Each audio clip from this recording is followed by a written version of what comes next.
Hello guys, ഏവർക്കും എന്റെ YouTube ചാനലിലേക്ക് സ്വാഗതം. പത്തരമാറ്റിലെ ആദർശിന്റെയും നയനയുടെയും ഇന്നത്തെ ജീവിതവിശേഷങ്ങൾ ഒരു കഥ പോലെ നമുക്കൊന്ന് നോക്കിയാലോ? ആദ്യം തന്നെ നമ്മൾ കാണുന്നത് മുത്തശ്ശനെയാണ്.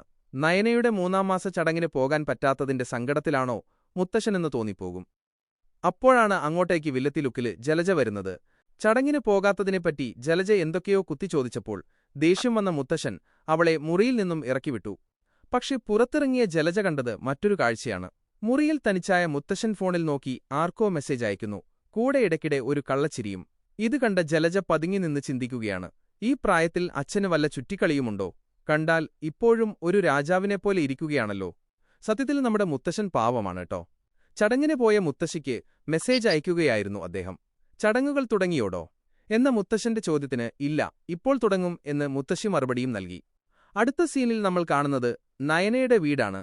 സുന്ദരിയായി ഒരുങ്ങിവരുന്ന നയനയും കൂടെ ദേവയാനിയും കാണുന്നത് ഫോണിൽ നോക്കി ചിരിച്ചു നിൽക്കുന്ന മുത്തശ്ശിയെയാണ്.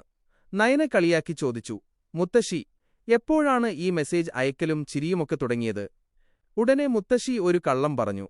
തടിതപ്പി അനിയത്തിയുടെ മകൻ വീഡിയോ കോൾ ചെയ്യാൻ പറഞ്ഞതുകൊണ്ട് മെസ്സേജ് അയക്കുകയായിരുന്നു എന്ന്. അതിനിടയിൽ അനി നന്ദുവിനെ നോക്കി നിൽക്കുന്നത് ഇഷ്ടപ്പെടാത്ത കനക നന്ദുവിനെ അവിടെ നിന്നും മാറ്റാൻ ശ്രമിക്കുന്നുണ്ട്.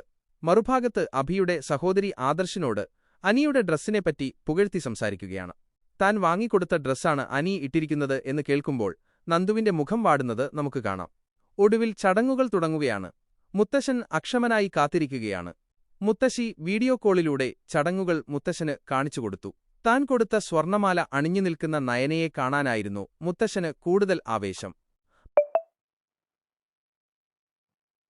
പക്ഷേ ആ സന്തോഷത്തിനിടയിലേക്കാണ് വില്ലനായി അഭി വരുന്നത്. എന്താണ് മുത്തശ്ശ ഫോണിൽ നോക്കുന്നത് എന്ന അഭിയുടെ ചോദ്യത്തിന് മുത്തശ്ശൻ കൊടുത്തത് മരണമാസ മറുപടിയാണ്. നിന്റെ അമ്മയെ ഉപേക്ഷിച്ചു പോയവന്റെ 2-ാം കെട്ട് കാണുകയാണെന്ന്. നയനയുടെ വീട്ടിൽ ചടങ്ങുകൾ വളരെ സന്തോഷത്തോടെ മുന്നോട്ടു പോകുന്ന മനോഹരമായ കാഴ്ചകളോടെയാണ് ഇന്നത്തെ എപ്പിസോഡ് അവസാനിക്കുന്നത്. കൂട്ടുകാരെ, പത്തരമാറ്റിലെ ഈ വിശേഷങ്ങൾ നിങ്ങൾക്കിഷ്ടമായോ? ഇതുപോലുള്ള കൂടുതൽ വീഡിയോകൾക്കായി എന്റെ ചാനൽ സബ്സ്ക്രൈബ് ചെയ്യാൻ മറക്കരുത്. അടുത്ത വീഡിയോയുമായി വീണ്ടും കാണാം. ബൈ.